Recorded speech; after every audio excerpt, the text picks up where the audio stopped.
On January 30th, people around the country participated in a national shutdown. It was in opposition to the immigration crackdown in Minnesota. Leaders of the movement called for no work, no school, and no shopping. The movement comes at a time when calls to avoid certain brands or companies have become more common. As an example, marketing professor and author Scott Galloway recently launched the Resist and Unsubscribe campaign. He identified companies that he says are active enablers of ICE, and he's urging consumers to unsubscribe. From Connecticut Public Radio, this is Disrupted. I'm Kalila Brown-Dean. Later this hour, we talk about strikes and look at what power workers have. But up first, what power do consumers have? And what does this mean for brands? To answer those questions, I'm joined by Americus Reed II. He's professor of marketing at the Wharton School. Professor, welcome to Disrupted. Thank you. I really appreciate the opportunity, Kalila.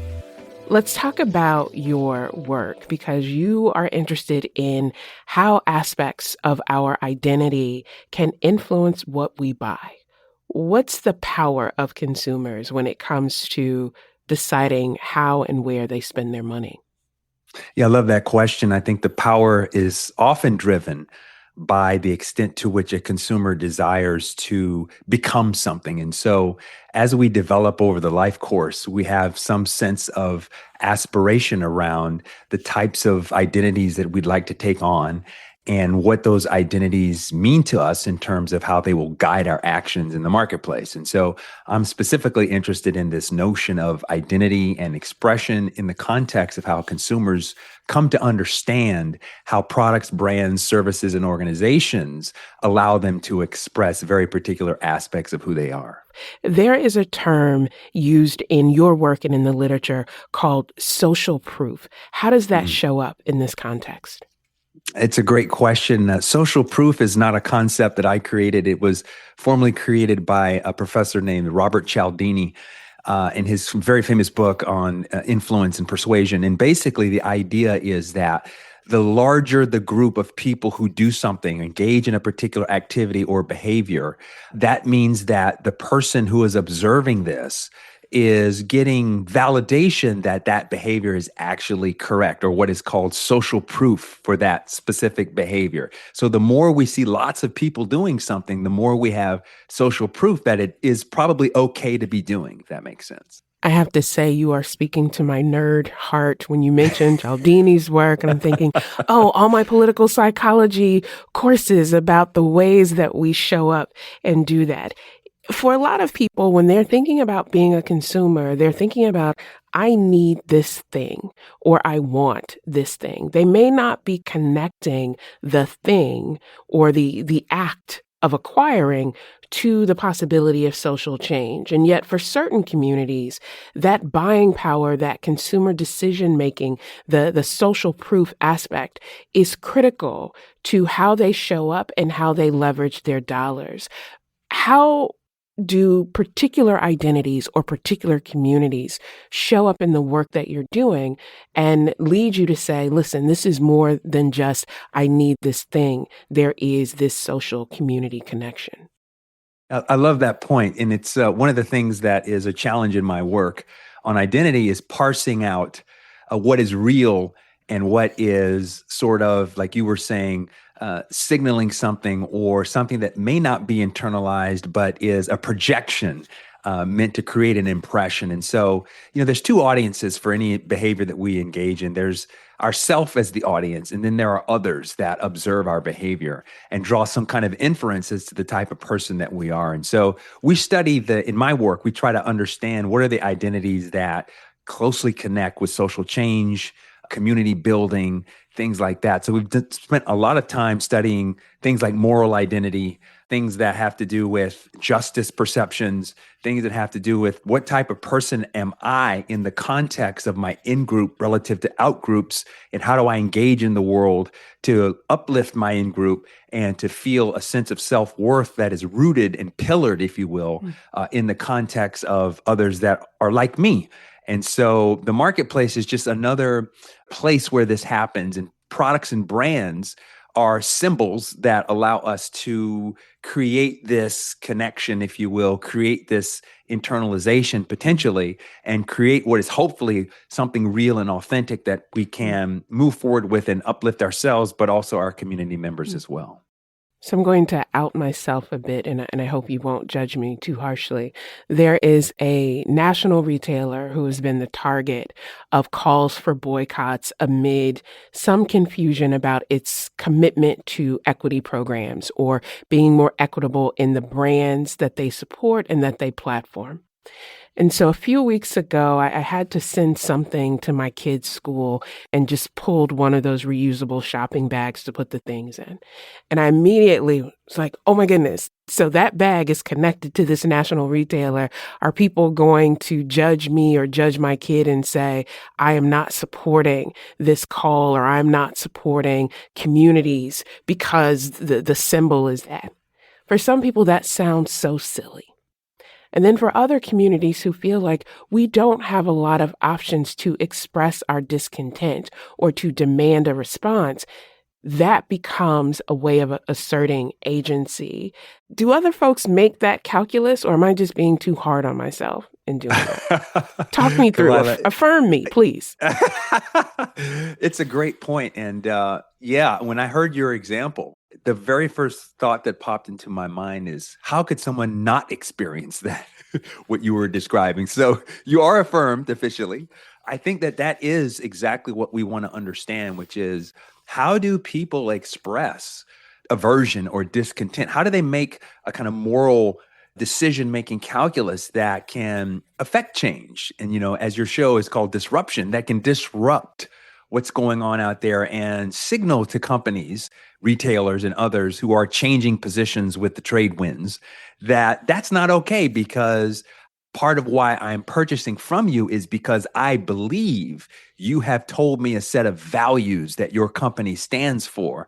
And part of my relationship with you is through the mechanism of identity. I align my values with yours. So if you suddenly proclaim to be a particular type of retail organization, let's say supporting DEI initiatives or things like that, and then suddenly you switch or you change direction, you're essentially asking me to change who I am with respect to now how I adopt and use your products. And so that's very aversive, that's very powerful, and it's a very strong motivator for some consumers to say, hey, you know what? I'm going to cancel that subscription. I'm not going to buy that next version of that phone that's coming out. Or I'm not going to take that, even in your case, I'm not going to take that bag, because even though it's a symbol, it's not how I want to show up in the world, because I understand what has been compromised in that moment by that company. Thank you again for affirming me and letting me know I'm not just being too hard on myself. I appreciate that. Of course. I think about the ways that in this current context where people are showing their discontent and, as you said, canceling a subscription because their favorite late night host was taken off air, or making decisions about where they're going to shop or what hotel brand they'll support. When we think historically about the power of an economic boycott, I often think about the civil rights movement. Yes. I think about the anti-apartheid movement across the world.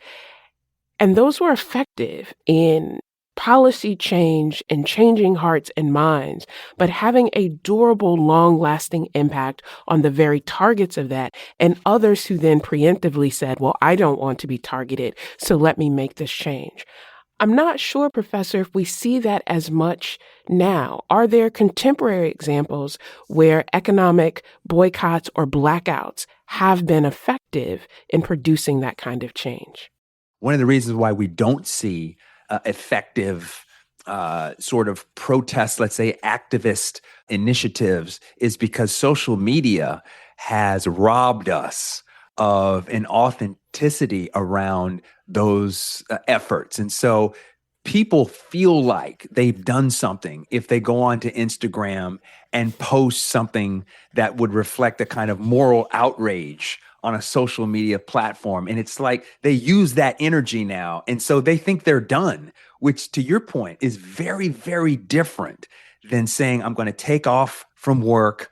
I'm going to go down to the corner. I'm going to get a cardboard and some Sharpies, and I'm going to write some signs. And I'm going to stand on the corner all day and make my voice heard. So these two things are now sort of conflated, where a lot of the energy leaves this activist effort because we feel like we've already met the standard by simply engaging with social media and expressing some sort of digital outrage. And I always sort of want to sort of say to consumers, hey, be careful of that, because even though it may feel like you're doing something, those sorts of impacts are not sustainable and don't typically help compared to the types of historical examples that you describe and that you have studied as a political scientist. So, it's thinking about what is required now is much more diligence around being purposeful and making sure that you are doing something that is real, that has a ripple effect, that can be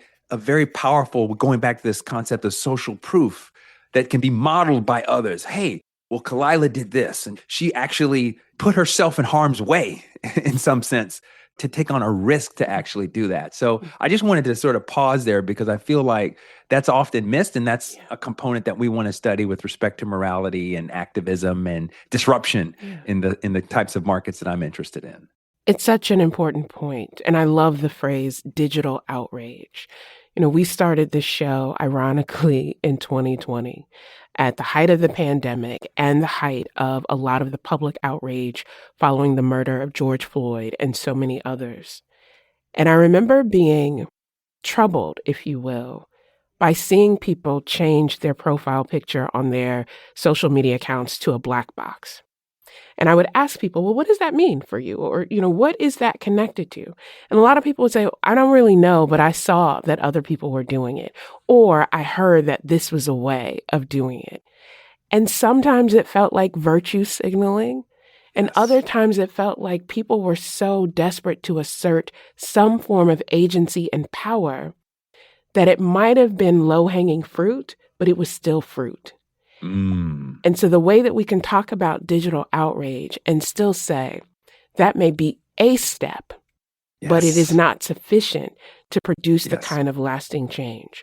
There is a marketing scholar named Scott Galloway who is launching this resist and unsubscribe campaign related to companies that he and others have identified as enabling ICE. And others are saying, yes, that's the way to go. Then, Professor, there are other people who are saying, listen, because of the nature of capitalism, every one of these companies is driven by their bottom line.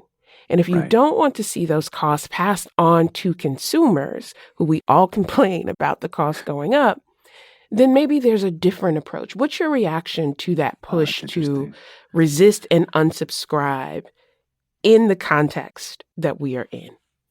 I love that question, Kalila. I think that and I'm very, very aware of Professor Galloway's initiative here. He's been criticized because, as a very wealthy individual, there is sort of this analysis that says, what is your skin in this game? In some senses. But leaving that aside for a moment, I think that what Professor Galloway is doing is very powerful. But he's got to make sure he does something above and beyond just what he did. And that's to say that, this is to your point, Kalila. I love that point that you made, which is to say that, and it sort of recalibrated me, because I was sort of in my mind up until this moment, absolutist on, okay, that social media stuff is completely useless. Kalila said, no, it's not useless. It is perhaps a gateway.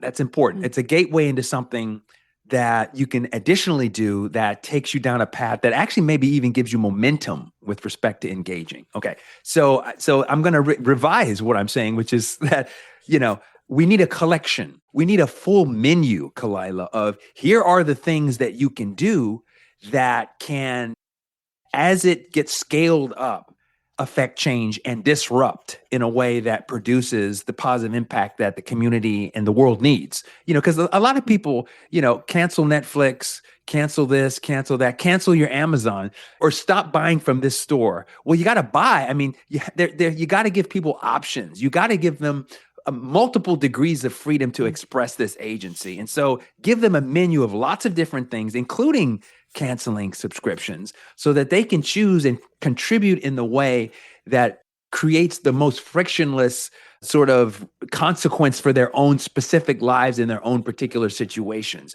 I think that point that you just sort of made salient is absolutely critical and perhaps very necessary as a revision to Professor Galloway's point here, which is to say, let's expand, let's open up the aperture, and let's create a wide array of opportunities to disrupt. And let's do that in a way that can allow people to not only have their agency, but minimize their own risk and harm that they can potentially do in their own lives. After the break, more with marketing professor Americus Reed II. He'll discuss consumer and brand fatigue and building wealth. This is Disrupted. We'll be right back. Welcome back to Disrupted. I'm Kalila Brown-Dean. This hour, we're discussing the power of workers and consumers in making their voices heard. We're talking with Americus Reed II. He's professor of marketing at the Wharton School. Here's more of our conversation. You're making me think, again, back to the pandemic and the lockdowns where people, instead of going out to your local bakery, it's, I've got a sourdough starter and I'm going to learn how to make my own bread and I'm going to sew my own mask and do all of these things. I'm talking about me in this, thing, right? I'm going to do all these things. And then once the world reopened, it was okay, finally, I can go get that coffee that I really love, or I can go back to be in a movie theater because the experience is so different from seeing it at home. And there are now calls for national boycotts or to have a day of not purchasing anything and not buying anything and asserting the power. And I think that is important. But Professor, I always worry about, from the worker's perspective, the people who are most vulnerable are often those who can't afford to lose a day's pay or to, running a small mom and pop business that even a day without any kind of income and revenue can be a death knell for those companies that are already fragile. How do we balance that sensitivity to risk and vulnerability with the need to say there should be some sort of social responsibility or collective responsibility? How do you balance that in your scholarship? Yeah, I love that question. I think that you're pointing to something, again, which is the mantra here. It goes back to earlier themes that we were talking about in this discussion, and that is to say that don't be a lazy activist. In other words, understand that any engagement, any behavior, any action has an equal and opposite reaction.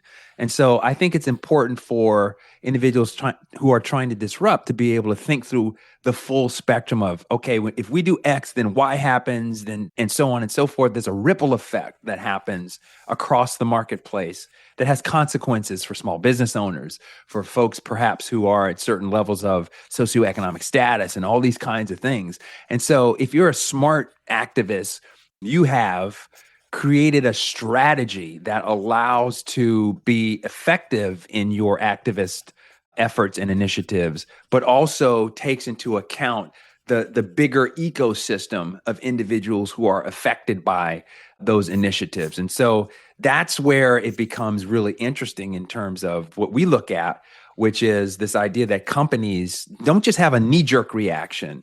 We counsel companies to say, hey, this is chess. It's not checkers. You have to be 10 steps into this, game theoretic analysis with what's going to happen in the marketplace, consumers, competitors, all these kinds of things. Because quite honestly, you might have a boycott of a particular brand, product, service, organization that could cause a boycott on the other side, for example. So there's all kinds of nuance and complexity that has to do with an ecosystem of individuals and companies that are engaging in the marketplace to try to affect and change behavior. And so it's very wise to be more strategic about this. And the research that we do points to this idea that it is more of a long-term approach, and it certainly involves carefully thinking through what are the implications of all stakeholders and individuals that are part of this ecosystem.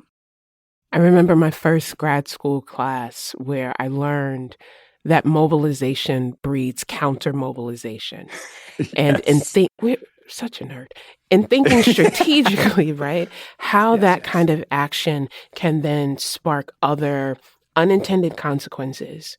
And thinking about that connection, thinking about the conversations that people are having with young people to help them understand the difference between income and wealth and what a Mhm. wealth building strategy is. That means you have to delay some of those things that you just want Yes. because you're Yes. building toward better. What would your Yes. message be to young people or to those working with young people about making those smarter choices about how they Mm, spend their money in the context of identity and the many mm. things that we've discussed today? Yeah. Wow. These are deep philosophical questions. I mean, it's a great question. I think that the way I would respond is I would say, hey, listen, young people, you just hit on it, actually. It's really powerful. The notion of delayed gratification. Well, there's two things. Number one is delayed gratification, but instilling in young people, Kalila, the idea of planting the seed for the tree that they will never find shade under. And so, what I try to teach my young mentees is this idea of start from a place of why, start from a place of understanding who am I, why am I here, and in service to what. And as you think through this point of trying to connect with purpose, trying to engage in activities and behaviors and run your life in a way that elevates you and others, that gives to others, the kinetic energy of lifting other people up is utility driving in and of itself without any expectation of getting anything back. I think is so powerful. Like when you do that, it's so empowering. It feels so good, actually, which is kind of shocking to me, but it does. And so I try to counsel young people to think about that. And to your point, the delayed gratification and also thinking broader with respect to what is my legacy and how does what I do affect others and in what ways? And how do I want to affect others? And starting from those questions, I think, is where, for me, I try to talk to young people and get them to understand that your point is very, very powerful. They think, everyone shows up thinking that money is the goal. And it's like, no, it's not. The goal is to live a life with purpose and to do things that give you energy, to do things that elevate you, to find those things that don't drain you, but that actually lift you up. And I think a big part of that is being more community minded, being more other oriented, having empathy, having vulnerability, and understanding that when you live a life with purpose, the wealth comes because you're pouring the energy into what the soul seeks to express through you, as opposed to adapting to someone's expectation of what they want you to do. And so it's a very powerful reorientation that I try to take younger people through so that they can have that kind of self clarity sooner rather than later, if that makes sense. Who am I? Why am I here? And in service to what? I think that's a message not just for young people, but for all of us as we are navigating life's journeys and thinking about our purpose, our connection, and our impact. And so we are grateful to you for the reminder. Americus Reed II is professor of marketing at the Wharton School. Thank you so much for joining us. Thank you, Kalila. It was my pleasure. After the break, a look at work strikes and labor organizing. This is Disrupted. Stay with us. Welcome back to Disrupted. I'm Kalila Brown-Dean. In the past year, thousands of workers around the U.S. have gone on strike. From Pratt & Whitney machinists here in Connecticut to nurses in New York City and Starbucks workers across the country. In addition to those targeted strikes, some groups have called for general strikes to protest immigration enforcement in Minnesota. But what makes a strike successful? Kim Kelly is labor reporter for In These Times magazine and author of Fight Like Hell, The Untold History of American Labor. She joins to talk about the history of the labor movement in the United States. Kim, welcome to Disrupted. Thank you so much for having me. I'm excited to talk labor with y'all. Let's talk basic definition because terms like labor and strike are often used, but strikes have particular definitions because there are often particular restrictions or limitations around that action. In the work that you do, how do you define a strike?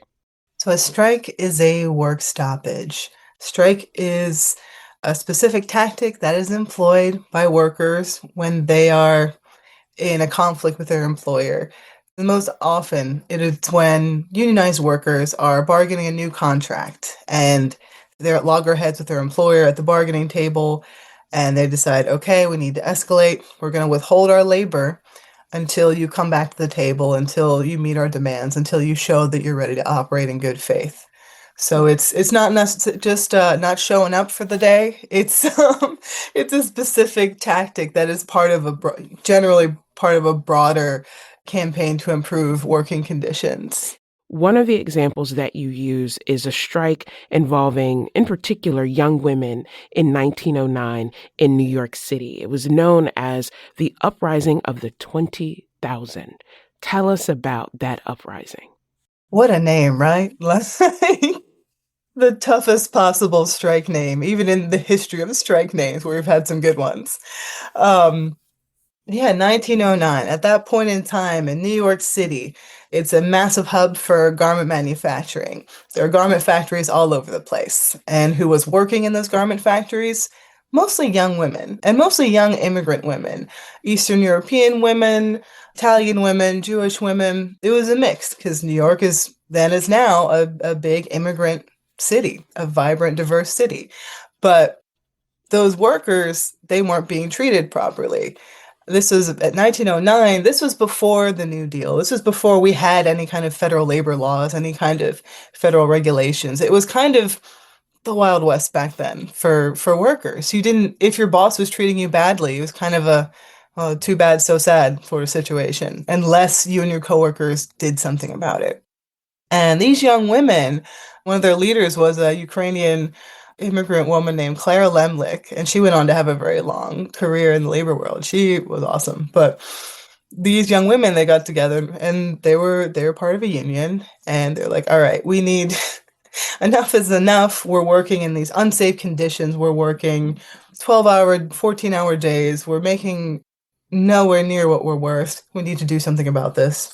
And so 20,000 of them launched an 11-week strike that basically took out the entire garment industry in New York City for almost 3 months. And that was seismic. That was, I think, the biggest strike by women in American history up to that point. And by the end of that, after these women had spent all that time on the picket line being menaced by their employers, dealing with strikebreakers, dealing with cops who were on the employer's side, Clara Lemlich had 6 ribs broken on the picket lines. You know, some things never change, I guess. By the end of all that, they stood firm, they stood together, and they won. I think it was like either 33 of 34 or 34 of 35, almost all of the factories that they were striking against, that they were calling on to sign on to their demands, signed on. The one factory that didn't sign on to their demands was the Triangle Shirtwaist Factory. And 2 years later, as some listeners might remember from high school or from college, one of the worst industrial disasters in American history took place when 146 of those young women burned to death in a factory fire at that factory because it still had all of those dirty, unventilated, unsafe conditions that they'd been fighting against 2 years before. You have this 2019 piece in Teen Vogue where you're talking about the history. We think about an 8-hour workday, but you are talking about the fight to get a 10-hour workday and how much it took to do that. And as I was thinking about your Vogue piece and then what you just said about the workers who are overlooked, intentionally left out of these decisions, it brought me back to the COVID lockdowns during the pandemic, where people talked about essential workers. And often they talked about people who were working in health careers in the health fields, who were doing such important work. But the people who often got left out of that discussion of frontline, of, the most dangerous work were home health care workers who were risking their own safety in order to take care of people's elderly family members or those who had complex medical needs. And as we know, Kim, many of those workers who were working in the home health space were women, were primarily women of color, women who were never paid not just a minimum wage, but a livable wage, and often immigrant women of color. So all those layers that the work was meant to address historically, we have these more recent examples of that kind of erasure. How do you connect that historical pattern of the intentional organizing out of all workers to some of the challenges that, as you say, we still need to address in order to effectively protect workers and their rights? It's like you said, exactly. The workers who have pushed the hardest have historically been those who had the most to lose and who had the most to gain. Immigrant women have really propelled the American labor movement in a way that I think it's so understood, under-recognized. I mean, the first factory strike in American history was in 1824 in Pawtucket, Rhode Island, where teenage girls and young women, young immigrant women, went on strike. And it was so early that they didn't even call it a strike. They called it a turnout. I mean, talking about the fight for the 8-hour day, which initially was a fight for a 12-hour day, a 10-hour day. That came out of the mill girls, quote unquote, of the young women in New England in the 1830s who were striking and pushing for a reduction in their hours because that work was grinding them into dust. The first May Day parade in American history, May 1st, 1886 in Chicago, was led by a formerly enslaved Black woman named Lucy Parsons, whose husband was later executed by the state, essentially because of his political views. I mean, in Mississippi, the first ever labor organization in Mississippi was founded in 1866 by Black washerwomen in Jackson. 1 year post-emancipation, they were already pushing for better wages and better treatment. Like, the roots go so deep. And one thing I wanted to do with my book was really just show that. Put those women's names in, if not in lights, at least into the chapter titles or into the forefront. Because I think that really is misunderstood. And like you mentioned earlier, this idea of the American worker or a union voter, invariably it comes down to essentially like a white guy in a hard hat. My dad, essentially, is the person who is held up to represent this. Where if you actually look at the reality of work and labor in America, the person who is most likely to be a union member in this country is a Black woman who works in healthcare or the service industry, which is kind of like, as much as things change, they stay the same. And it's always interesting to see who is credited and acknowledged and lifted up for the work they do, and who gets statues and who gets days named after them, and who is still trying to achieve something resembling equal pay. You and I are having this conversation during, ironically, Women's History Month. And so I thank you for reminding us that women have always been at the forefront of these movements for freedom, for justice, for the expansion of who has access to the American dream, and have shown up in ways that they do not get credit for or get recognized, and yet they keep showing up. You mentioned your father. Kim, you and I both grew up in union households. My father was a factory worker, worked in the steel industry his entire life, and suffered tremendous health consequences from that labor. And you talk in your work not just about the strategic decisions to strike or the kind of rational thinking about how are we going to negotiate for these demands. You talk about the emotional toll. And it's something that I think For the public, when they see workers go on strike, there's a disruption to those consumers or to the public just going about their day. And sometimes they're sympathetic and sometimes they're frustrated. I just want to be able to go to the grocery store, grab my item, and not have to deal with you being difficult or you making excessive demands.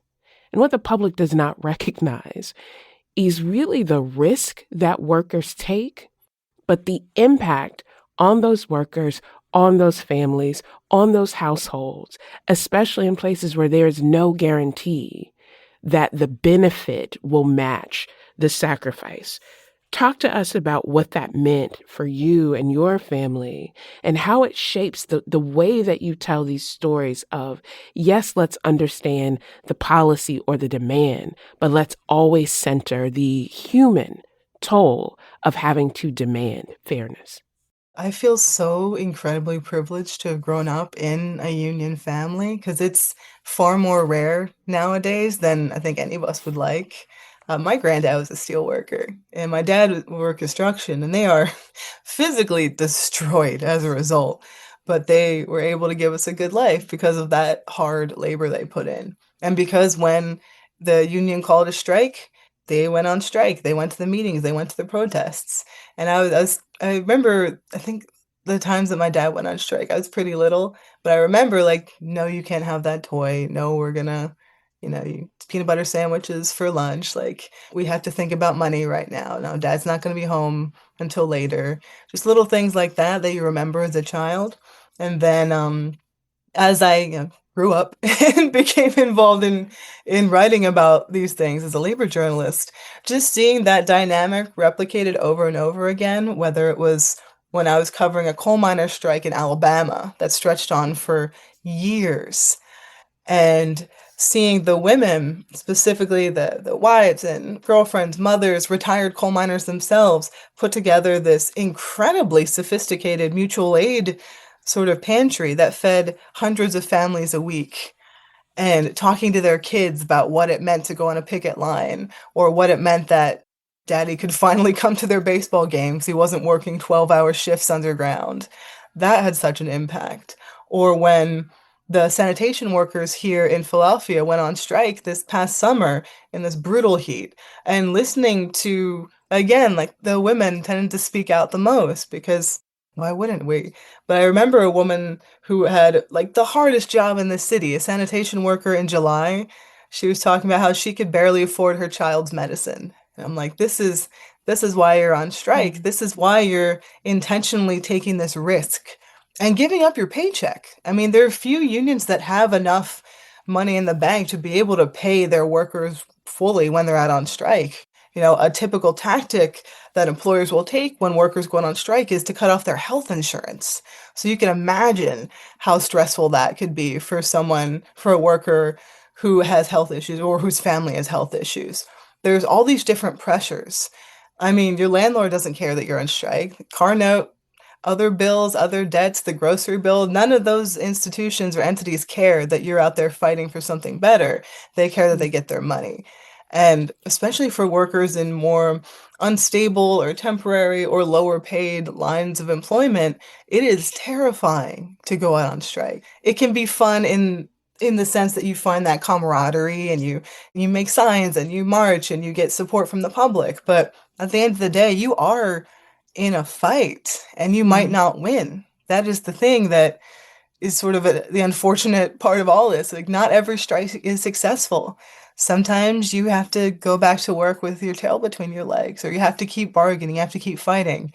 But it is not ever something that is undertaken lightly, and it can cause so much pressure, so much stress. So I really hope that anyone who listens to this, next time they hear about a strike or see a picket line, they understand that these workers would not be doing this if they felt they had any other choice.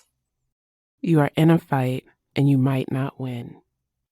And I appreciate you, Kim, for reminding us that for workers, this really is a last resort, that they have pursued and exhausted every other option. And with the tremendous risk and sacrifice that comes along with this, They are willing to do this because they understand it's not just about them. It is creating a baseline of fairness that hopefully can endure. I think about where we are in the US right now, where there are so many states that are now right to work states that make it more difficult or impossible for workers to organize. The sort of general malaise that we often see in the public in its response. And yet, it feels not that strikes are becoming more frequent, but that we are seeing more attention to strikes that may have been overlooked. It also then points to why being careful with our language is so important. There was, when we think about the organizing we're seeing, this term general strike being used. So January 31st, national shutdown. Many people called it a general strike. You have been skeptical of using that term in relation to that organizing. Talk to us the difference about the nuance there and why you are opposed to labeling it that way. Oh gosh, it's so hard not to be a pendant about pendant? You know what I mean? Be a jerk about these things when you're a big labor nerd who kind of has to know these definitions and has to know all these little differences to report accurately. So yeah, I always feel like a little bit of a jerk being like, well, that doesn't quite qualify. But I do want to express the utmost respect and admiration and just awe of all those workers and people in Minneapolis that did hold that massive day-long action and push the economic blackout and organized and did so much incredible work. The one thing about using the word general strike that I think was just a little difficult for some folks was that the general strike is an established tactic. It's a historic tactic that is when workers across multiple industries in a city or a region come together and go on strike at the same time and shut down. The goal is to cease economic activity for a greater goal. And we haven't really seen a general strike in the US since about 1919 in Seattle. One could say like 1946 in the West Coast, maybe 2011, but there's still these sort of little differences that is it splitting hairs? Maybe. But I would say, like in the case of Minneapolis, it was so significant that the state labor fed and local unions were in support of that action and encouraged their members to take part in the protest that day. But if you look carefully, none of them used the word strike. None of them called it a general strike because that's essentially illegal in the US. Unfortunately, thanks to our outdated anti-worker labor laws, it is literally not legal to launch something like that in the US under this 1946 law called Taft-Hartley, which outlaws sympathy strikes, essentially saying that if workers at a workplace are on strike, if you work at a different place, you can't just join in their strike to show support, to show sympathy. That's just not allowed. I mean, people can do what they want to do, right? But when it comes to organized labor and major unions getting involved in these kinds of big actions, they do have to do that kind of legal calculus when it comes down to the wording they're using and what they're encouraging their members to do. So there are really like boring reasons why we haven't had something on the scale of Seattle 1919 since then. But I do also want to emphasize how incredible it is to see the energy and excitement and positivity and hope that these major actions, these days of action, economic blackouts, that these protests are having. And it's not impossible that we get to a general strike. Like there is an effort right now being made, like a concerted effort among some major unions, like the UAW, Chicago Teachers Union, a handful of others have signed on to engage in a general strike in May 2028. And that seems so far away. But what they're doing there is they're syncing up their contracts, their labor contracts, to expire on the same day. And when your contract expires, your no strike clause expires and you can go out on strike. It's kind of a wonky solution to getting around this old and frankly unpleasant legislation, but it shows that unions are thinking about this, workers are thinking about this. I do think that perhaps it would be more beneficial to the cause to not focus so much on social media when it comes to kind of sending out these calls for, all right, we're going to do a general strike in 2 weeks. Like, honey, no, you're not, because you're not part of a union. You individually, or you and a couple of your friends that you organize with, not going to work that day, that's not a strike because you don't have union protections. That's you not going to work. That's you getting fired. And that makes it so much harder for you to fight another day. In order for us to actually engage in a mass labor action on the scale that we're dreaming of, we need to plan, we need to prepare, we need to stockpile resources and money and lawyers and people that can handle daycare and medical needs. Like, if we really want everyone to be able to participate, to shut stuff down, we have to make sure that everyone has some protection, because workers that aren't part of a union have so many fewer labor protections than those that do.